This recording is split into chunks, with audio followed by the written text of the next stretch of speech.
Good morning. Today is day 920. Wow. Oh my goodness. Of this wonderful challenge. And not only a challenge, but something that is helping you to take control. Control your attention, control your habits, control, all kinds of things that actually can help you. The source of your thoughts. Investigate all these places because you see, we need that kind of discipline. And so we have done all these emotional hygienes, right? We do the physical hygiene, excuse me, washing our bodies, wearing deodorant, and all the wonderful things we do to smell good. We do that with our dental hygiene. What do? Brush our teeth. Some of us floss. If we don't even do it, guess what? You go to the dentist and they're able to tell and give you advice, right? Like, oh, you need to be flossy, you need to brush 3 times a day. Why? Because they pick up stuff. They pick up stuff, cavities, plaque, and they're able to tell the quality of your dental hygiene, right? And so then they advise. What we've done is emotional hygiene. But the fact that you went to the dentist once, if you don't follow through, right, with the flossing, the brushing, and you brushing daily, what will happen? There will be a buildup again. And most dentists have a habit of giving what? A toothbrush and what? Those sample toothbrush and paste. I guess to show us physically that, hey, these are the tools and the strategies to start your journey. Some people would advise you to even go deeper for what do you call it? That those flossing with quick water picks and all kinds of stuff. When you want to have that extra layer, right, of protection. So I'm not giving you a concept that is, ridiculously new. I'm just telling you that we apply these things in many, many areas. There is financial hygiene, where we watch what we are buying, where we are spending our money, and all kinds of things that we need to rein ourselves in. So this is not new. And even when we looked at our self-care piece, right, there was a spiritual component. And now we are going to layer that in. So this spiritual component is called the stillness. We have been doing mindfulness so that we can get still. Even when we started this process with we call our mind and body, we're teaching you how to be still and know, right? How to calm your body down so that you can know what is going on in your body. See, that was the strategy. And then we taught you your brain and behavior so that you can take control of what is going on, those thoughts that becomes feelings and actions, so that you can quiet down and know and deal with these things, right?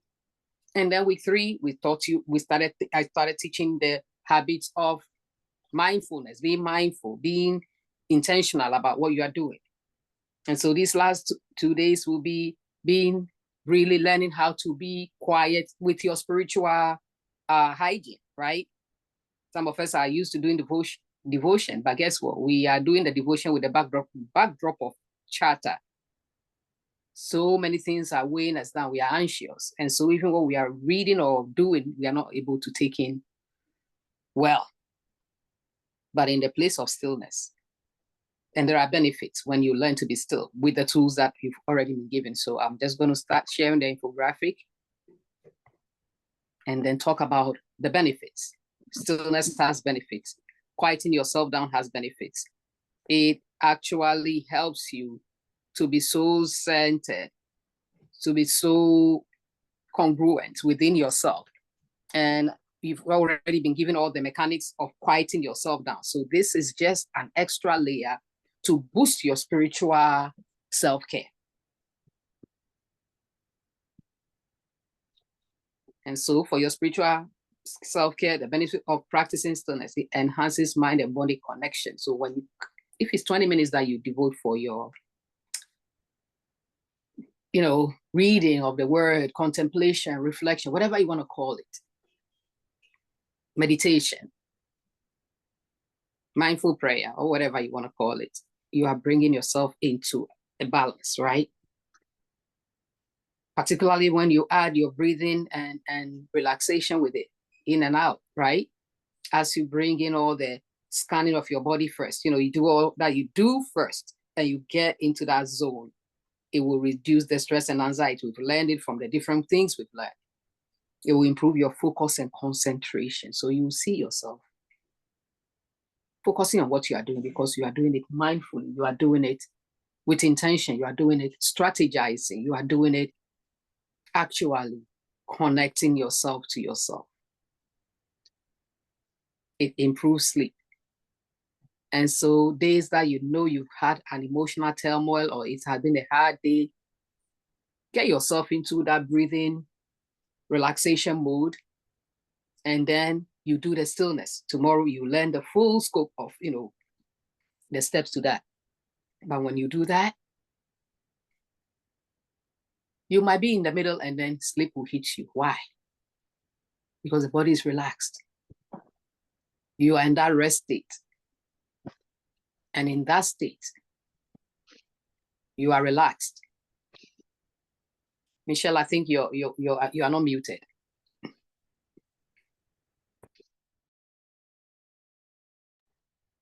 And so in that relaxed state, your body will just fall asleep.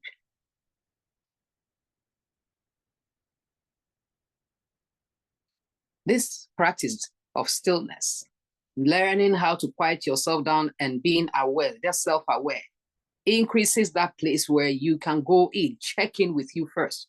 We are quick to put the onus on other people, to claim you did this. My environment, is causing me to behave this way.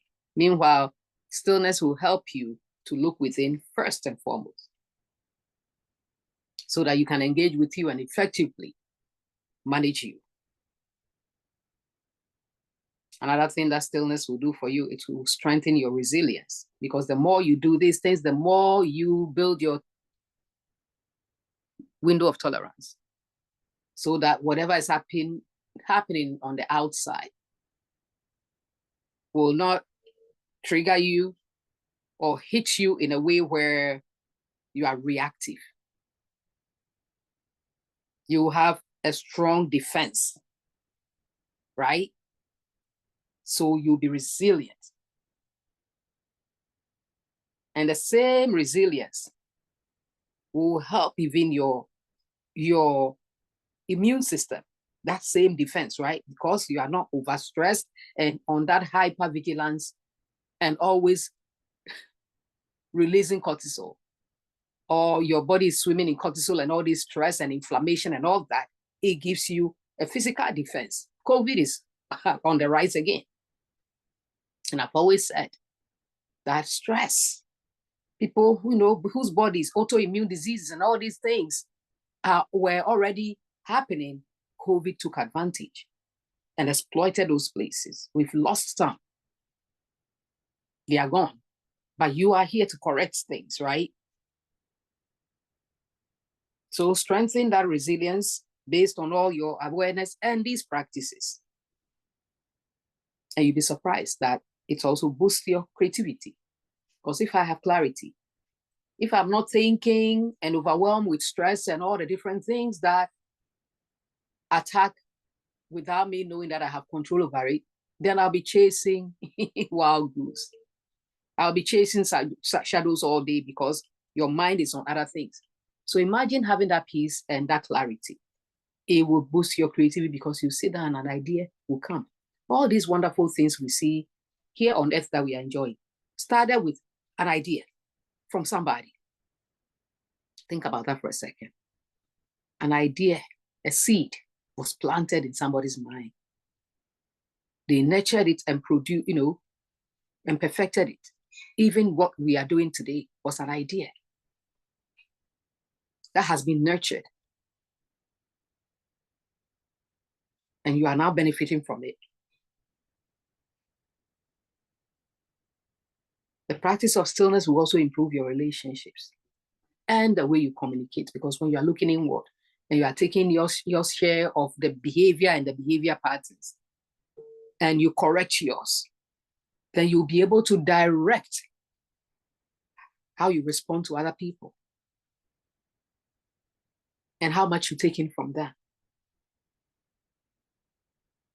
And that is why, how then the relationship will improve and you'll be able to, manage yourself no matter where you are, no matter what is going on, no matter the personalities of the people involved. And that is power right there. That is called self-control.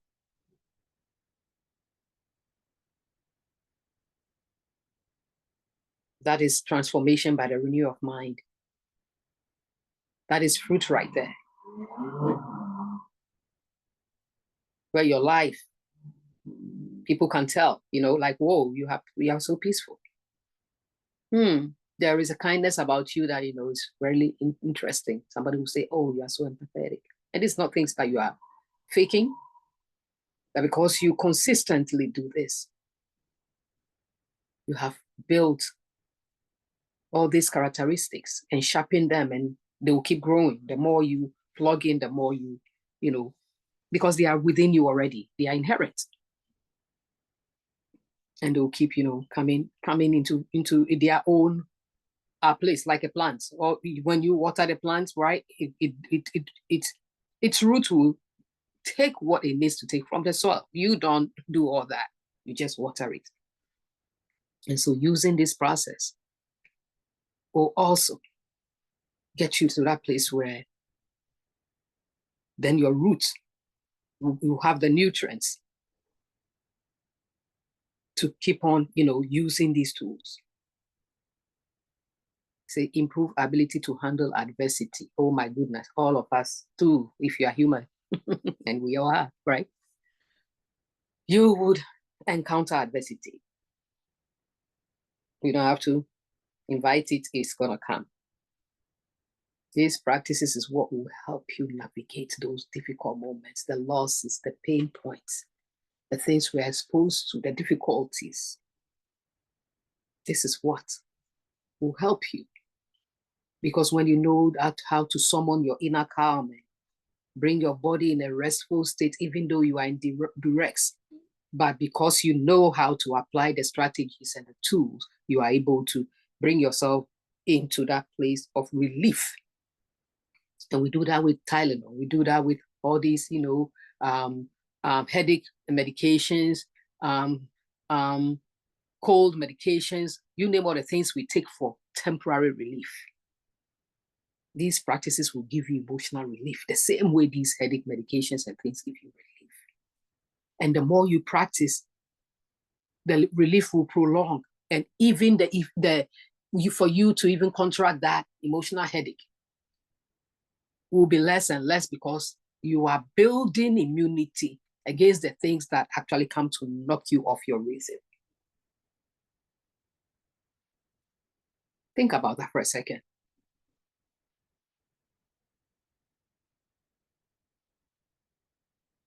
Where life has hit you, things are not going well, and yet there is an inner peace. And because there is that inner peace, you have the clarity. You can sleep because you put yourself into sleep, because guess what?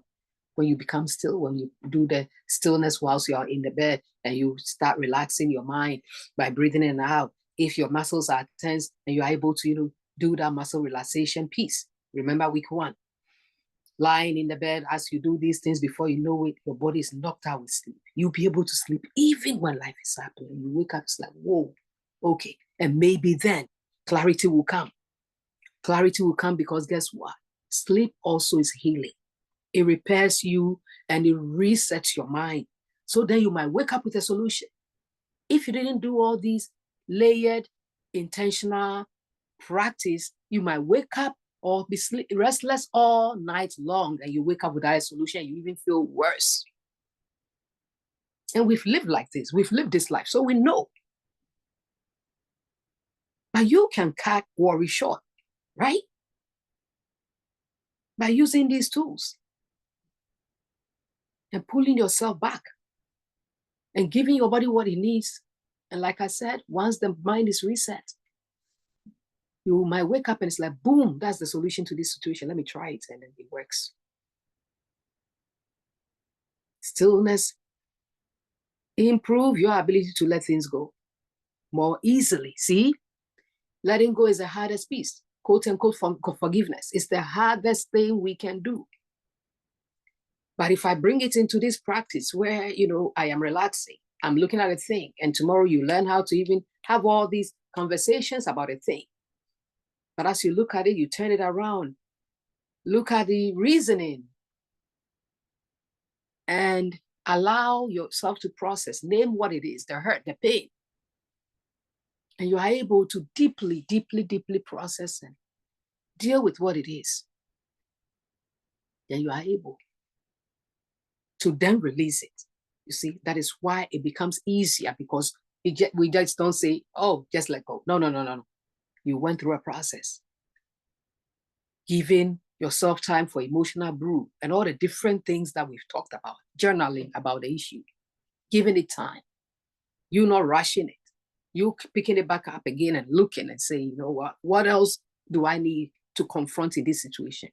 So the letting go is about you letting go of even those mistakes you made, because somebody is the one who started it. You were traumatized, and from the trauma, all kinds of things, happened. And most of those things is because of your actions, things you did. And now you are holding yourself into this bind of, I did all these other things, and you call yourself some ugly names. These are things you need to process and trace the origin of how you became that, so that you can begin to let go and release, so that you will be free. And if you're able to bring it all these different things together in your devotional time, instead of just sitting and your mind is wandering and you don't even know what you read, and you do it this way. And maybe even read that one verse, and you sit with it and meditate on it and turn it around and figure out how that can immediately, in the present moment, impact your life. You begin to become spiritually grounded. You become spiritually grounded to a point where maturity that has been elusive to you because of the anger, you're quick to respond, and all the different things that you used to do now are tamed. And so the grounding of your spirituality, that kindness, the love, the self-control, will become the fruit that people see. And people will wonder, like, wow, there's so much peace with you. Wow, you are very kind.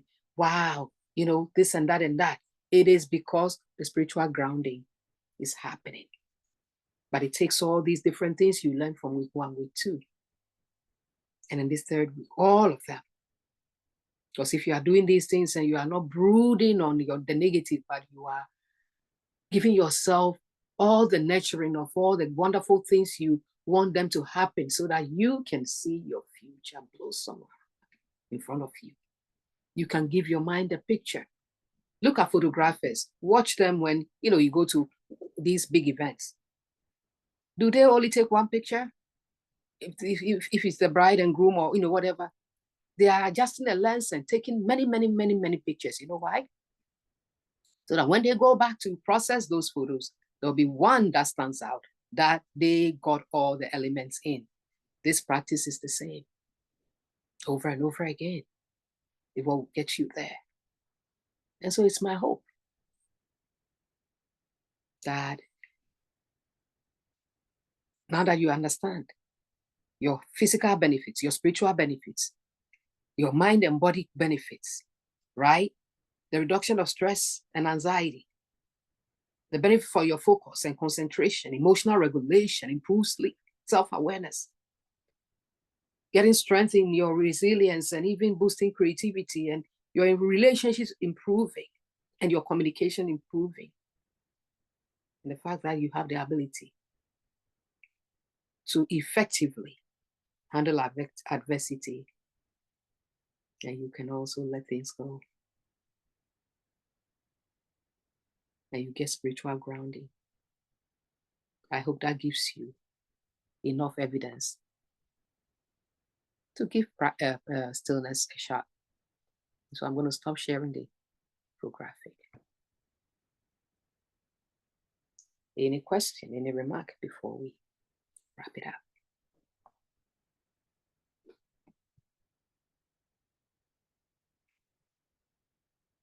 And even though there are a lot of, requirements, all these requirements, we've already done all of them.